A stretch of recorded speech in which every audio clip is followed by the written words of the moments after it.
Hello everyone. Today we talk about how to fix the freezes of the moon.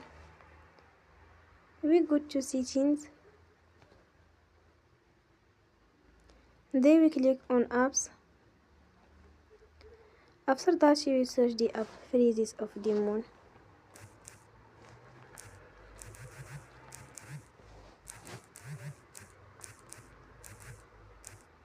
And we click. Then you will on for stop. After that you will go to storage. Then we click on clear cache.